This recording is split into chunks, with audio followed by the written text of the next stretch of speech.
Welcome to Recross the Paths. My name is Cade, and today my guest is Dan. Welcome, Dan. Hi, Kate. How you doing? I am doing so well, and I am so glad that you're here. Dan is a fixture in the Cube community these days and has pioneered a couple of really fun things that I want to dive into today. Dan, what are you, this may be weird to ask, but what are you most well known for in the Cube space? I am most well known for something called the Devoid Cube. This is a cube I've been working on since 2016. The high level overview for the Devoid Cube is that every card in the cube, with one little asterisk, is colorless. And the only basic lands you can add to your deck at the end of the draft is wastes. And there's all sorts of ways between non basics, eggs, Manamir, and other ways to generate colored mana if you choose to play it, but is by no means a requirement of the format that you lean into playing any colors. You can play a mono brown deck to much success as easily as a 5 color deck to, also similar success. So it's a very funky environment for sure. Absolutely. And it's the sort of thing that I don't imagine just comes as a lightning bolt strike from the sky as an idea to put together. How did you find your way toward a project like that? The answer is spite. So when wastes were spoiled, there was a content creator on the free side of the Star City Games thing. His name was, I think, Matt Higgs. I've tried to look him up on socials in the past, and I've never been able to find him. But he published an article on Star City called "The Colorless Cube," and he's like, "Hey, we have this basic land that only taps for colorless exists now. Like, this is the kind of weird thing that you could do." I was very intrigued by that. I had a kind of typical 540 powered cube at the time, and so starting to branch into something a little bit more interesting. But I looked at the list that he had in the article, and I would describe it as let's say lazy. It was kind of like you could have 10 Arcbound workers and one Arcbound Ravager, and he had this idea for sort of an emblem where you could discard 2 wastes to vindicate something, just to have some interactivity. And I read through that article, and I was really like, I bet if you tried, you could actually make something like pretty enjoyable out of just colorless cards. And so that really was the inspiration for me to kind of really put together a list. I had a foil EMA Force of Will kicking around in a binder that I had no idea what to do with, and so I reached out to a friend and was like, "Hey, if you finish this cube list for me, I'll ship that to you." And that's that's exactly what we did, and that's when the Excellent. first version of the cube was born. Man, what are friends for? Yeah, I suppose to be clear, no shade to Matt Higgs. Probably trying something new. They're in 20, it looks like about 2016 or so is when yeah, that set came out. But yeah, if your cube list contains 4 copies of Steel Wall, yeah, there's some thought went into that, I guess. yeah. I mean, I think it was a baseline thought experiment, but one that I decided to really latch onto and spend a lot more time with, and trying to curate something around that. And so you noted that I mean, certainly it is called the Devoid Cube, referencing the mechanic from Oath of the Gatewatch. While a card has a colored cost, it doesn't have any color for the purpose of game rules. So while the cube is devoid in name, it is not devoid in execution necessarily. You have a lot of colored things that you can do in the cube. Yeah, very much so. I think initially one of the things that was like really pointed about the devoid cards was that it was where you were going to get the primary sort of like interactivity suite. So there weren't pure colorless removal spells. There was one at that point which was Ghostfire from one of the time spiral sets. I think probably Future Sight. And I was really excited about having spells because obviously a huge portion of the cube is just artifacts. So there's sort of this slow onboard trick element to what interactivity looked like, or effects like Icy Manipulator, where it was sort of a tap to control effect rather than pure removal. So the existence of some of the spells like Oblivion Strike, like Touch of the Void, that actually added sort of like some of that more traditional interactive magic into the environment was something that I really enjoyed and appreciated, that the devoid mechanic really brought to the cube and really sort of added a lot of depth to. And it's been exciting in the past year with both Modern Horizons 3 and Modern Horizons 3 Commander having additional kind of like true devoid offerings in there. It's been a banner year for the cube specifically. Absolutely. Getting more playable cards that fit this need. And you can't have all of your interaction be like 7 mana scour from existence type things. Yeah, it's been interesting, and I think that's always kind of like one of the defining features of the cube is really figuring out how to prioritize, when to prioritize those interactive spells, and how to interact with color or to ignore color, and sort of when that's a better option, and what types of decks are more successful in doing that than others. You noted that you can add wastes to your pool and any number after the draft.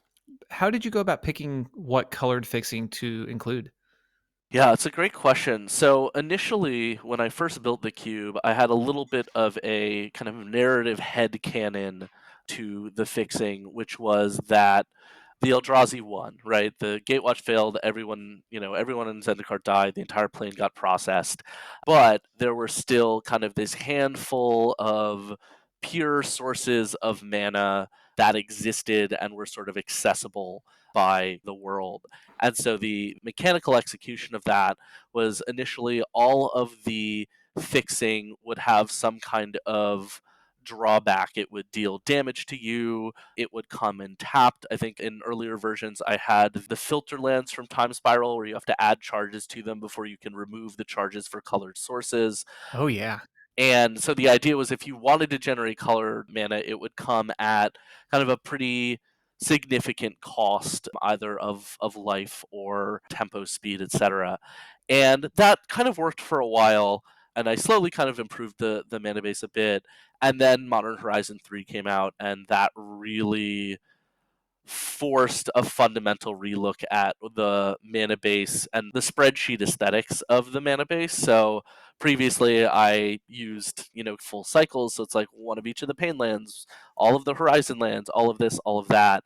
And then when Modern Horizons 3 came out, because the Eldrazi archetype was sort of set into Teamer as the primary colors for it, it actually led to it well, not led to, but as much as it exacerbated an existing color imbalance, right? Where, for Yeah. example, in this cube, there is one white Eldrazi card, which is Eldrazi Displacer. That is the only Devoid card that requires white mana. I guess now Abstruse Appropriation is a black-white spell as well, but for a very long time, there was only one white card.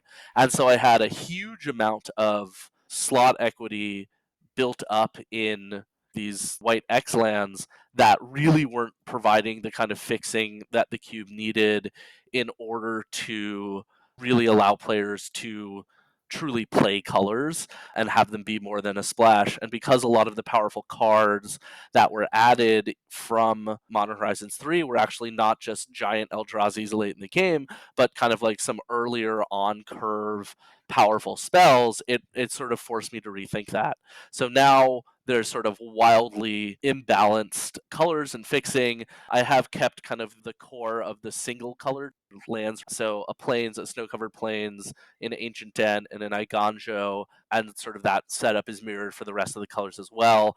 But I've very significantly cut down on, for example, white sources.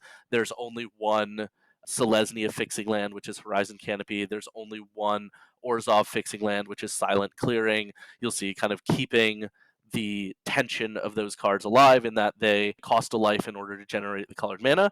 And the Horizon lands also don't tap for colorless at all. So I've actually had games where I have built really good mana bases for multicolor decks and then suddenly needed to cast an Eldrazi with a colorless pip and been like, oh, none of my lands generate that.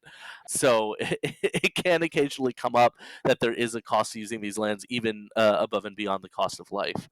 So the mana base has been interesting and tricky to sort of build out, but it's really evolved to a place to optimize around letting players who are going to invest picks in colored spells and finding their lands to be able to do that.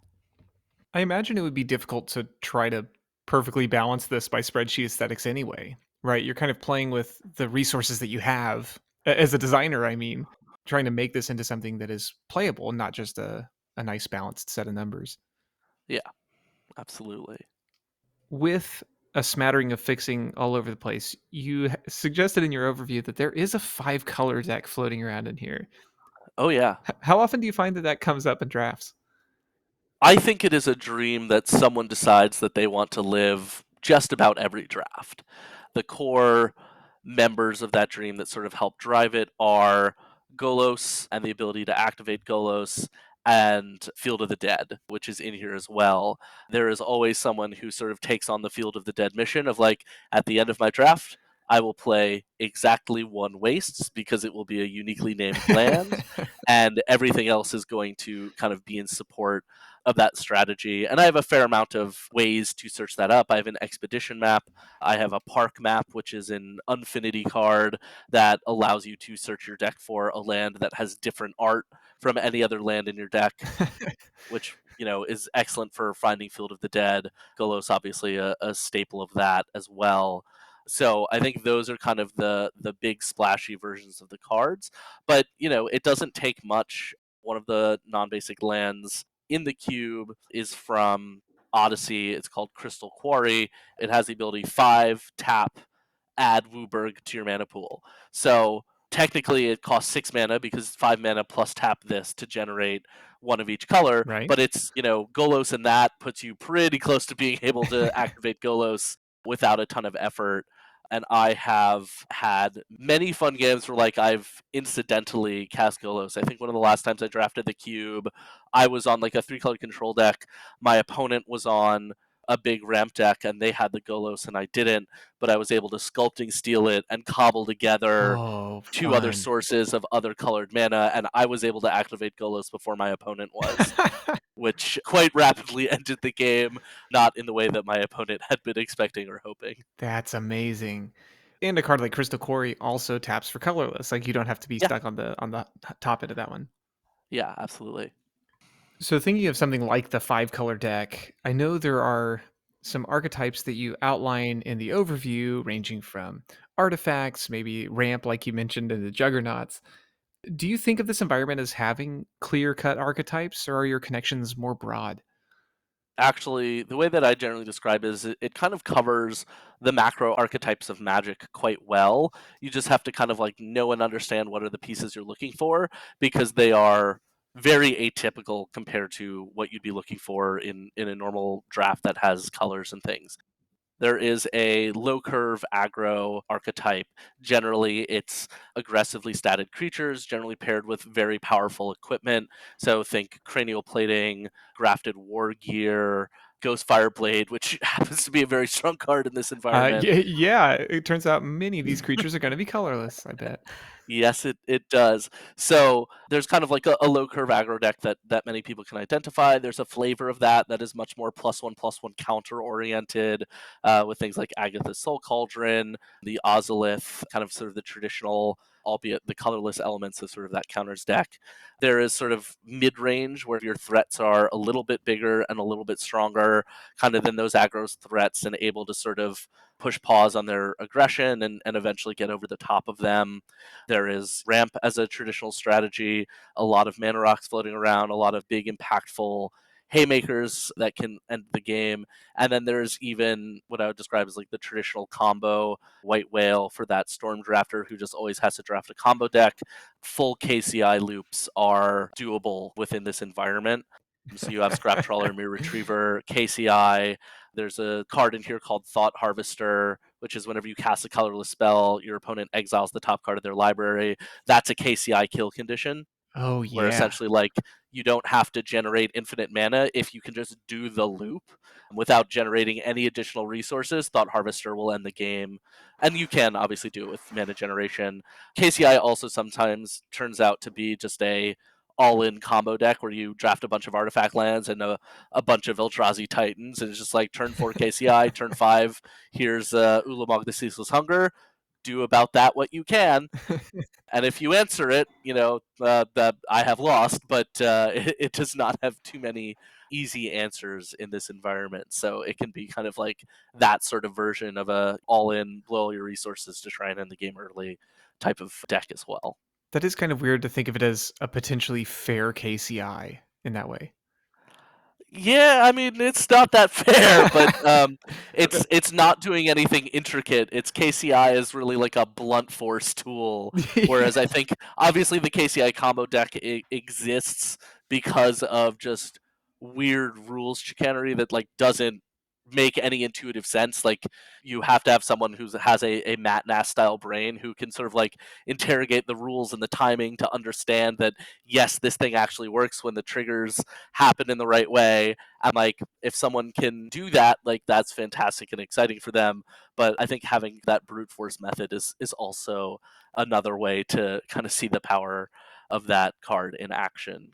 I think that's a good segue there, thinking about the power of this environment. You have Ulamog the Ceaseless Hunger here on the top end. You have a lot of powerful pieces along the way, but you also noted that with colorlessness being important, not everything is maximally efficient. How do you balance power in an environment like this? Yeah, it's a really great question. It is somewhat of an evolution. I think I have been very slowly trying to push up the bottom of kind of the power band for as long as I've had this cube. When this cube was initially kind of incepted, it was a 270 probably for the first 3 or so years that it existed because I just didn't feel like there were enough cards of enough quality to keep up with everything else. And it wasn't really until around MH1. I think I actually made the formal update around Theros Beyond Death. I actually expanded it to a 360, and that included, having to add a bunch of cards from like this is okay, but hopefully I'll be able to get something out longer term. I mean, I think the place where I have really tried to be very thoughtful is around the availability and ease of quick mana restriction. Like you're not going to see a soul ring in here, you're not going to see a mana vault in here because just the speed at which those cards accelerate the game versus the efficiency of answers to any threat is just wildly imbalanced, right? If Yeah. you're playing a vintage cube and turn one land Lotus Mox, Tinker Out, Blightsteel, go, there's a handful of cards that your opponent could have that actually resolves that, right? They could have a cheap bounce spell, they could have a Swords to Plowshares, they could have a Path to Exile.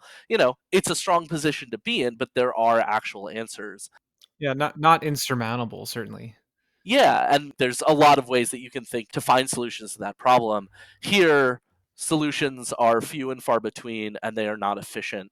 So, really been power balancing around that piece and power balancing around honestly keeping aggro in check. I think, as with many cubes, if you are the uncontested aggro player at the table, you are probably going to win the draft.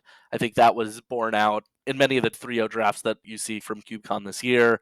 You see a lot of sort of low curving efficient aggro decks and people who did not realize that they needed to have a plan around those cards. And so I think that's really one of the kind of like hallmark things that people learn quite quickly is that aggro can be very, very strong here, and you should have a plan as to what to do about it because that plan's going to need to be most likely different from a traditional environment because we don't have a ton of 1 and 2 mana removal spells running around that are really going to kind of efficiently solve those problems. Yeah, aggro tends to be the fun police in some senses, or how some people call it. But I Yeah. wonder how much it may feel like a trap for some folks if they see a mere battle sphere and think they'll have time to get to that without anything in between. Yeah, I mean, I think you have to understand that like the without anything in between is kind of like the key part there, and I think the Right, right. people who have drafted this cube often are the folks who are really prioritizing the early interaction that they can find and really thinking about how am I going to bridge the early game to the mid game in a way that I'm going to be able to kind of turn the corner while I still have time to get those bigger threats out. You noted that Modern Horizons 3 was a big hallmark set for development here. Yeah. Does it feel like the cube is in a place you're happy with, or do you envision it continuing to change as new sets are released? I mean, I think it's always going to change. I think one of the joys of this cube is that I go into spoiler season just absolutely thrilled for any colorless things that get printed if they're kind of at the power level of what I'm looking at.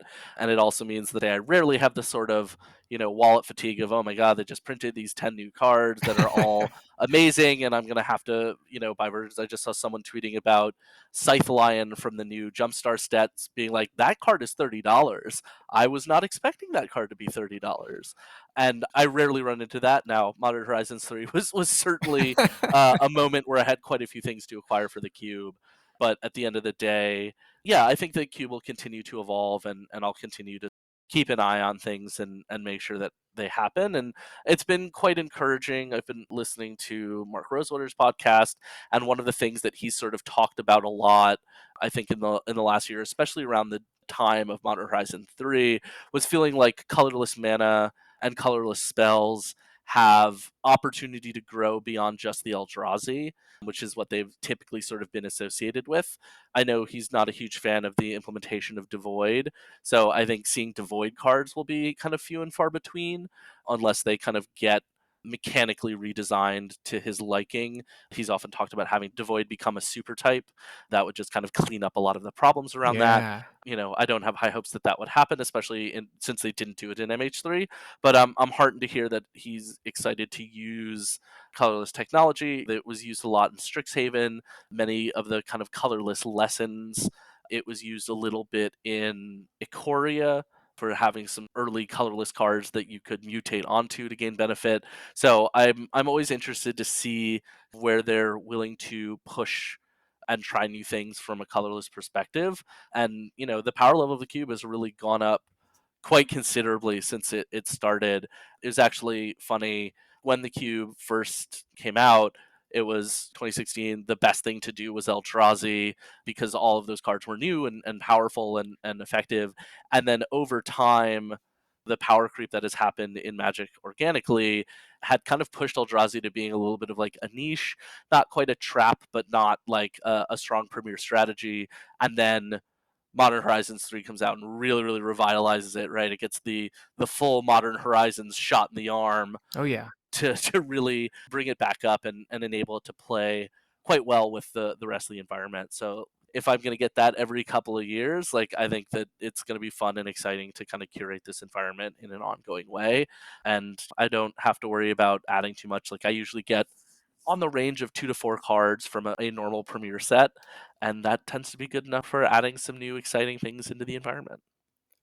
Well, that and I imagine your inbox just gets blown up with every new set as people are like, "Hey, new things for you." Oh, I have the people who always want to tag me on any time an interesting colorless card gets spoiled, as if I'm not equally Yeah. there, kind of like trolling the list as quickly as I can. But it is exciting, and I think it's kind of lovely that people have latched on to kind of this cube and really sort of tied that in with me as a designer. And it's always sweet when people sort of like see a card and get excited for me about the opportunities there. Yeah, it's nice. As one small personal note, I got to judge either this cube specifically or near it a couple times over Mm. CubeCons past. And one of the things that folks enjoy, in addition to the fun that they have playing the game, is your presentation for it. Can you talk about your sleeves that you have for this cube?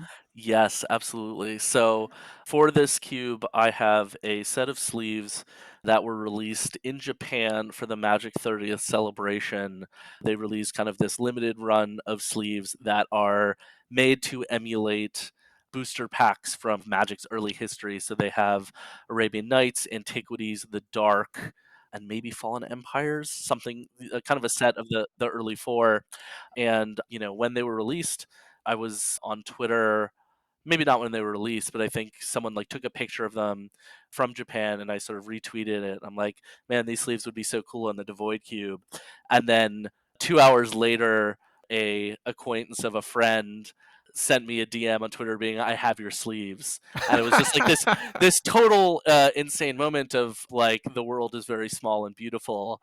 And we had to haggle over price, and at the end of the day he gave me an extremely generous offer on them that was too good for me to refuse, and that set me off on what I describe as my triple sleeving era, which is that I've always double sleeved the cube, and now I have to have sleeves for my very expensive, pretty much impossible to replace nice sleeves. So now shuffling a draft deck feels not unlike shuffling a normal 60 card deck. It is a little bit of an annoyance in that way that it takes up a lot of space for a 375 card cube, but it looks phenomenal, especially with all of the old border artifacts. It looks phenomenal with so many of like the silver bordered cards as well. It is something that I really like around the aesthetics of it. Absolutely. It's really a thing of beauty. I appreciate that. One final personal thing I wanted to ask. Yeah. How do you like to play Chaos Orb? Um, It's a great question. I for many years I treated it as just like a regular Vindicate, like just choose a thing and it blows up. And then the cube was featured at the very first CubeCon, and asked the judging staff there, what my options were, and we were playing fully sanctioned normal Magic, so the only answer I got was Oracle text. Oh And boy. since then, I've just been playing it as Oracle text because I like the experience of that, and I think it is, for whatever minor logistical hurdles kind of become associated with it. I think so few people will have an opportunity in their Magic career to flip a Chaos Orb or have one flipped upon them. It also, unfortunately for you and your colleagues, it does tend to create a large number of judge calls as people interact with it the first time. I remember watching Glenn Decker face one at the first CubeCon and just like completely rearrange his board and like, ask the judge like how far away can things be, and the judge having to kind of enforce rules on that. I think one of my favorite questions that's come up recently is, can I put all of my permanents underneath my one ring? Which is Which is indestructible, indestructible, such yeah. that the only thing that it is touching is the one ring. The answer to that is no. But also some like interesting fun rulings. Like one person asked, "Does my equipment have to be touching the creature that it's equipping?" And the judge's response to that is, it does not, but you must maintain a quickly It's just gotta be understandable clear, board right? state for clear state for you and your opponent. And so they took the grafted war gear off of being next to their creature, put it on the other side of the board, took an infinite token and wrote like attached to whatever creature it was attached to. It's like, here's a very clear board state, we know exactly what that card is attached to, but it is not going to be on top of it. If you want to blow that up, you're going to have to do that. Though killing the war gear will also, Yes. sacrifice the attached creature. So they weren't getting as much value as they wanted from it, but it was funny to kind of see the different ways players engage with it. Oh man, cube problems require cube solutions. Absolutely cube problems. So Dan, in addition to the Devoid Cube, you have another project that I wanted to unpack a bit. And it also is not a traditional colored environment in the same way. Would Sure. you talk to us a little bit about the color shifted cube? Yeah, so Colorshifted Cube is an environment that I curate that I tend to describe as traditional archetypes in untraditional colors. So thinking about something like Boros Reanimator or Selesnya Spellslinger or Black X Enchantress. So really kind of thinking through what are those effects that are atypical in certain colors, and how can you really design an environment that takes advantage of that, finds overlaps and micro synergies that can really kind of flesh out almost like full archetypes. And yeah, it's been a very fun one to work on. I would guess that the initial hurdle for a project like this would be finding enough cards that feel like they're out of color pie, either a bend or a break, to make a cube out of it. Did you find that that was the case? So I think what has tended to happen is there are not as many cards that are pure color pie bends or breaks in the environment. A lot of them are things when you looked at them, you'd be like, yes, that is a very normal blue card. So what you have to extrapolate out from are play patterns. So for example, the blue archetypes are go wide tokens and ramp. So traditionally kind of green archetypes, green X archetypes, creating a bunch of tokens and going wide, or building up mana and playing a lot of threats. So a card that works on the token side is something like Whirler Rogue. And that is like one of the kind of quintessential medium power level blue cards. You'll see it in dozens of cubes of all sorts of different power levels. And so that card itself is in no way sort of like a break. But the fact that it is not playing into more traditional artifact synergies tends to make it so that you can kind of build a more broad archetype or deck style out of it than you would typically see in sort of like a normal blue deck. A lot of the blue cards that allow you to ramp things out tend to have a restriction on them around artifacts. So there's a reasonably heavy artifact sub theme with many of the ramp targets being artifact creatures, which again doesn't necessarily feel out of pie for blue, but just the way that you're playing them, like you're not cheating them out, you're not necessarily just kind of casting them on curve, you're still doing the ramp thing of kind of escalating those threats more quickly, but it feels like a very different type of deck than you would typically play for blue card. And I think there have been a lot of these kinds of corner cases cards. And also, as Magic has evolved, what colors do has evolved, right? So for many Yeah. Yeah, years, yeah. red didn't have access to card draw or card selection. And then in the past 3-ish years, there's been a very heavy emphasis on impulsive draw for red and rummaging for red. And so suddenly red has these tools where it can play kind of a more controlling style deck that is based around card advantage and card selection that previously just didn't exist for that color. And yes, again, each of these cards now looks and feels very normally red, but at the same time, they're usually about trying to find, these kind of cheap tempo spells that are fitting into your red X Spellslinger deck, or as a cheap burn spell to clear a blocker. And here they tend to be kind of like much more about making sure you're hitting your land drops, maybe trying to find one of those cheap removal spells to stay alive. And then later in the game, you can kind of play them and really kind of cast some of those bigger threats because you've gotten to that point. You've had the selection to make your land drops. So there are plenty of traditional color pie bends and breaks. We have Psionic Blast from Alpha Beta Unlimited, and then reprinted in Time Spiral as part of the Time Shifted Sheep, where it's just like that card is Char. It should have always been Char. It never should have been blue. Prodigal Sorcerer has something to say about that. Yeah, exactly. My favorite one is a card called If Biff Afreet, which is a card from Arabian Nights. It's 4 mana for a 3/3 flyer in green that has the ability to ping each player and each creature with flying for a green mana. So, like a mini kind of like hurricane effect. And it's just like green doesn't get flying on mid range creatures. Green does not get direct damage to players anymore. So those cards absolutely continue to exist, but it's interesting to kind of make it more about changing where the play patterns are than kind of truly trying to find these bends and breaks. So you noted that it's more recontextualizing than it is like searching for these things that are out of pie. Yeah. How do you go about searching for cards that would fit that sort of definition or fulfill those sorts of purposes? Yeah, it's a great question. So each color sort of has its kind of mechanical theme within itself. So white, it tends to be very graveyard focused. So there's some early cheap recursive creature things as well as kind of full blown kind of higher cost reanimation spells.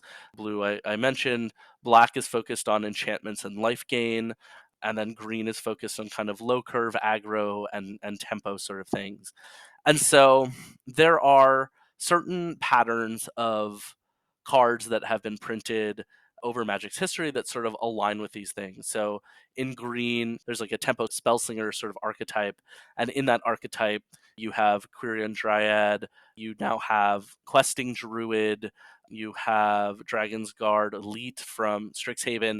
And so these are cards that are green and have been doing green things. And there's sort of a history and pattern of Wizards making cards like this to the point where, in a very small environment, a 360 cube, you can actually play a bit deeper into some of these trends and opportunities than you would be able to in a constructed format or even like a higher powered cube. So there's sort of like enough bits and pieces for you to cobble together. And I know what I'm looking for, right? So if I'm looking at Green Spellslinger, I'm looking for things that care about when you cast spells, looking for things that are going to draw cards, and looking for things that have sort of odd evasion. And so it's infrequent that these cards are printed. And so I kind of know one when I look at it and get to see sort of like if it feels like it's going to be the right kind of a fit. I think that's a helpful thing to be considering is if you know exactly what you want, you'll be ready for it when it comes up. Yeah, I mean, I think a good example of this is from Duskmorn. There's a 3 mana green creature called Defiant Survivor, which if it's tapped in your second main phase, you manifest Dread. And I have been waiting for and looking for sort of like a green Rabble Master variant. There isn't anything in green that sort of like when it enters makes a token, and then when it attacks it makes another token, and kind of has that snowballing effect. And it's the type of thing that I would want green to have. And so it's interesting to see this where I'm like, this actually kind of starts to do that a little bit. You have to protect it a little bit more. It's a little bit more opportunistic, but like it starts to have the look and feel of that sort of snowballing threat if you can kind of consistently, if not connect with it, at least, have it survive combat. I have not seen that card particularly frequently, so that's cool to see it have a home here that's fulfilling a particular purpose. Yeah. One of the things in your overview that that actually made me laugh while I was reading it was that they don't make many signpost uncommons for these archetypes. you know, Yeah. Wizards of the Coast is not going out of their way to make off-theme multicolored uncommons. So, how do you signal the themes you're aiming for to your drafters? Sometimes you just get lucky and sort of the things come together and you're not necessarily sort of expecting them to. So for me, Strixhaven was one of those. So I was looking at doing the Boros Reanimator theme, and I'm like, okay, there's some like interesting stuff for here. And then they start spoiling Lorehold, which is all about Yes. pulling cards out of your graveyard, and I'm like, well, I guess this is one of the things that Boros does now. I'm not gonna change the whole archetype around it just because Lorehold exists, but I think there are some lucky moments where you kind of can get that confluence. I think beyond that, it is figuring out what the play patterns of a deck might be and what are the gold cards that are really going to support those play patterns. It's also just like being aware of each of the individual colors and what its needs are. So, for example, one of Black's big themes is enchantments matter. So, some things around constellation, as well as Eerie and Duskmorn. Oh yeah, I loved to see Grim Guardian here, like other things like that. Yeah, absolutely. And so what that means is like sometimes the overlap is as simple as finding an effect that is really prevalent for a deck in one color as an enchantment. So red has a number of 2 mana, 3 damage removal spells, one of which is Oath of Chandra. And that is so that if you want to end up blending and pairing red and black, you have the full utility to do so by like pulling in a bunch of these enchantments. And also in red, the prototypical card advantage spell slash permanent that has existed in red has been kind of a 4 mana, 3 in a red enchantment that at the beginning of your upkeep you impulsive draw. And so there are a lot of sort of options around that to sort of enable you to combine that with black. Or for green, it can be as simple as just like, is this an aggressive creature that somehow also fits into one of the themes of another archetype. So, for example, in Gruul, one of the cards that we have is Faldorn. The card essentially rewards you for playing spells from exile in the form of generating additional creatures, and it also can discard cards to impulse draw. So it is its own sort of self contained engine, but it is a green card in that it is a low curving card that is going to generate creatures that let you go wide a little bit and really sort of press in a more aggressive stance against your opponent while borrowing from that red identity. So I think a lot of it is kind of like that, where it's sort of you look at it sideways and you're like, oh, that is kind of doing both of the things. And it's nice when I get that. So I think one of my favorite most recent ones was the Zimone from Duskborn, Yeah, one that yeah, cares about prime numbers of yeah. lands. I think much to the chagrin of many people who play Cube, who sort of looked at that card, just like the complexity of potentially having to teach someone what a prime number is far and Yeah, away a good enough reason to never look at this card again. But I looked at that card and went like, blue green really would love a blade splicer. yeah. That's kind of like right. It's going to make a token, and it's going to be a sort of like a nice aggressive little card. As it scales up, that token will get better and better. And so it was kind of the perfect card for me, which does kind of dovetail with one of the challenges or potential turnoffs of this cube, which is there are a lot of readers in it. It is a lot of cards that players are going to be less familiar with because they sort of have to occupy this odd space.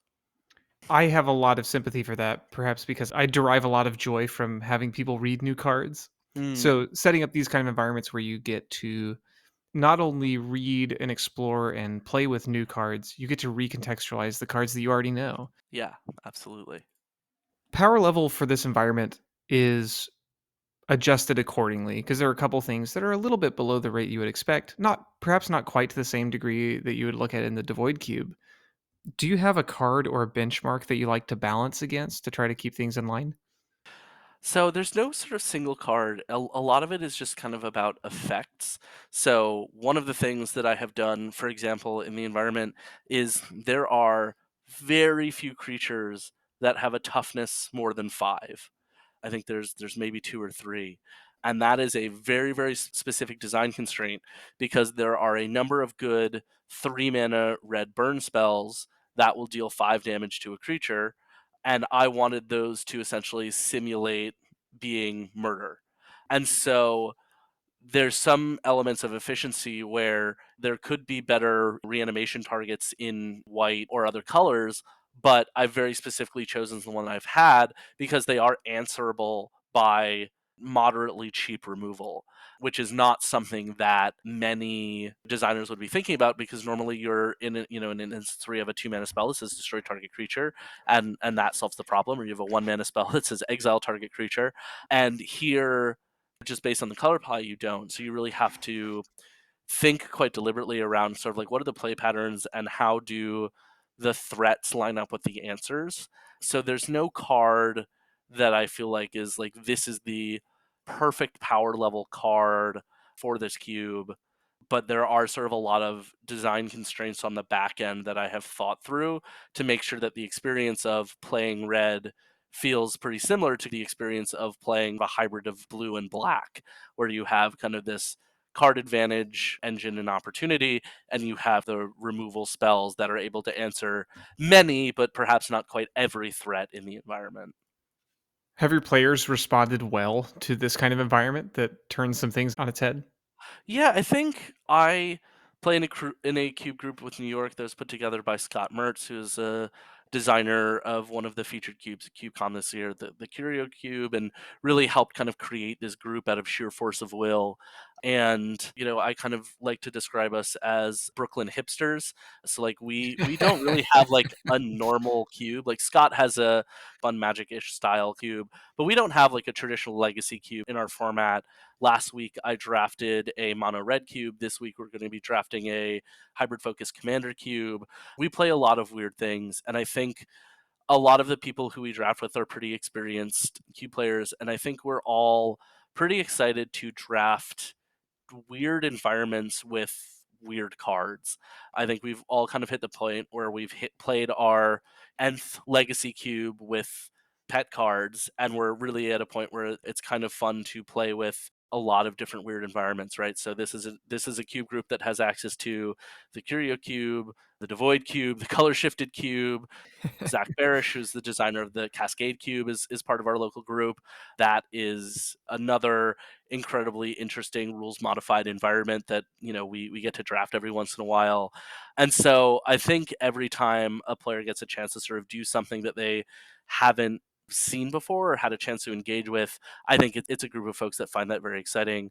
I remember a few months ago we were a little bit short on players, and so someone brought a clone of Ryan Sachs's Build Around Cube, and we had 2 people come in and were like, "We hope you like something weird," and they're like, "We do," and that was great because Perfect. that is very far from a traditional cube environment, even in kind of the gameplay and structure.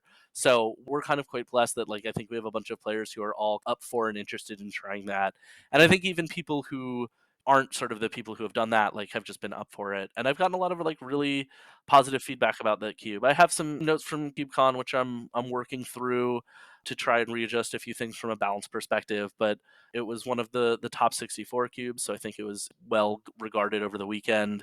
My sleeves are certainly beat up in a way that would indicate that people played quite a bit with it, but I went through the 3 deck list there, and I saw a bunch of archetypes that I was really excited about represented. I saw black white enchantments, I saw green white spellslinger, I saw blue red ramp in there as well. So people are excited about being able to do something that is very different from something they've done before. And I think that that's something that I very much try to do whenever I'm designing. I think one of my favorite quotes from Dom Harvey when he was on Lucky Paper Radio and talked about drafting the Devoid Cube was he described his experience at the end of the draft looking at his pool as dangerously refreshing confusion of just Oh, like, that's so good. I don't know what this is. Like, this could be great. This could be nothing. Like, I have no heuristic for whether or not this thing I've drafted is any good in this place. And his idea of like, it's dangerous because he's a well-known player. There are expectations for him about how he's going to perform, but the word refreshing in there is the one that gives me like pure energy and joy. Is just that moment of like, I've played a lot of Magic. I played a lot of different kinds of Magic, and it's always refreshing to do something new, to engage with a new puzzle in a new environment. And so I think that's very much where a lot of my design comes from, and a lot of things that our players have enjoyed. That's excellent. It's kinda like getting lost on a hike. There's a little bit of fun in something brand new. Yeah, absolutely. As we consider the devoid and the color shifted, as a man who spurns the color pie, what design principles overlap as you consider these 2 cubes? I think the thing that overlaps in them is my personal joy in environments that have a heavy amount of card recontextualization. In the Devoid Cube, I have two good examples. One is the card Gremlin Mine, which is a 1 mana artifact that has the ability one and sack it, deal 4 damage to a artifact creature, or remove 4 charge counters from an artifact. And this was a pretty much unplayable piece of draft chaff in New Phyrexia where it was printed, and it is essentially lava coil in the Devoid Cube. It's like one of those pieces of like really nice early interaction. Like, yes, it's going to miss the Eldrazi, but it's going to find some targets. And so, just that kind of like wild level of recontextualization. The other card that I love is Ugin the Ineffable, which shows up in many cubes of kind of a certain power level as a very generic value planeswalker, right? You down ticks to remove a thing, it upticks to make a creature that protects it and draws you a card when it dies, and you just kind of do that till you overwhelm someone with card advantage. In the Devoid Cube, the down tick has very few targets, right? It can hit Yes. germ tokens and like 1/1 spirits off Andoril and pretty much nothing else. And so that sort of normal play pattern of it is not that impressive. But Ugin has a static ability that is rarely seen and rarely relevant in other environments, which is all colorless spells cost 2 less, which is hugely impactful in this environment. It's going to let you kind of get a lot of threats out of your hand. It's going to gain you a lot of mana over the course of a few turns. And I love that level of recontextualization about what a card's play pattern is going to be. And so I think those are kind of the things that I most enjoy about the things that I've designed, and what not necessarily principles but experiences overlap in the two cubes. Dan, what advice would you give to other designers as they consider some of their own projects? Yeah, it's a great question. So I feel like the most helpful thing I have is for people who are designing weird cubes. So in terms of someone who's thinking about designing something that's on the weird or maybe novelty axis, is one, use size as a lever to create the kind of play experience that you want. Which is to say, like, if you don't have critical mass, or you're putting two cards together that don't fit in the same context from a power level perspective, or otherwise, don't force fit it to get to some number that you think you need to reach. Really think in on like, what is the core gameplay that can exist here, and how can I build something that's going to enable that kind of consistently. And so, I remember a couple of years ago, I was looking at a cube that was the one word cube, which is essentially every card in the cube had a one word name. Amazing. And Yeah. the person who designed it, like, designed it as a 540. And so you were getting pretty low into kind of the dregs of cards with a 540. And then you also had all of the MH2 pitch elementals, all one word names. And so for me, it was just the first thing that I looked at that cube is like, cut out the bottom third, right? Just like get the weakest 180 out of here and then see what's there, because you're trying so hard to hit a size for no particular reason in a way that's just going to sort of hamper what you're trying to achieve, which is having like a substantive environment here. And so I think for me, that's one of the big things is like understand what are the levers that exist for the play experience you're trying to create, and then really sort of lean into creating that first, and then throw all the other aesthetic things, spreadsheet aesthetics out, and really just kind of focus in on that core play pattern. And then if you have something that you like and you're excited about it, expand from there when it makes sense, if it makes sense. Design something new if you're trying to shoehorn something into a cube where it's not the right fit. That's great. Have you ever considered doing duplicates of cards in a single cube environment? Just like thinking towards size in that way. I mean, it's always been a consideration, right? I For some of my projects, I feel a lot like some of the point is in proving that the concept works. So, for example, in the Devoid Cube, I've had people be like, well, why don't you just double or triple up on the interactive removal spells, right? Like, it would drive people to draft colors more, which is always an interesting source of tension in the draft.